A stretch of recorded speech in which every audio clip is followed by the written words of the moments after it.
A national expert says the culture of lawlessness on Rikers Island ranks as the worst he has seen in 30 years of study, but he ranks a recent report on the facility as one of the best developments for New York juvenile justice in 2014.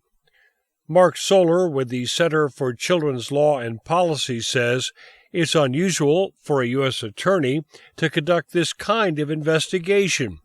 He says the report by Paret Baraha shines a spotlight on routine violence by staff against juveniles being held, many pre-trial, on Rikers Island.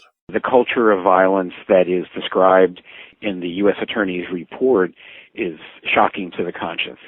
And there's no question that there needs to be very strong measures taken to stop those abuses from going forward.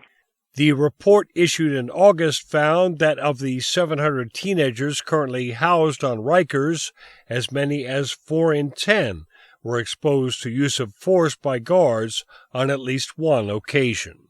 One reform recommended in the report is phasing out solitary confinement for juveniles at Rikers. Soler says guards do sometimes need to separate violent teens from others, but he says that separation needs to be temporary.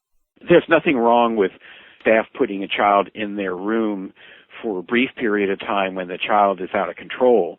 The issue is when the facility starts assigning extremely long periods of time. It's cruel and unusual treatment of the young people. Soler says there is good reason to believe that the lawlessness at Rikers detailed in the report will see corrective action. Where staff were regularly abusing young people who were there.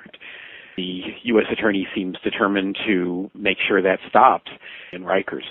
He adds Mayor de Blasio appears to be fully behind making the changes needed.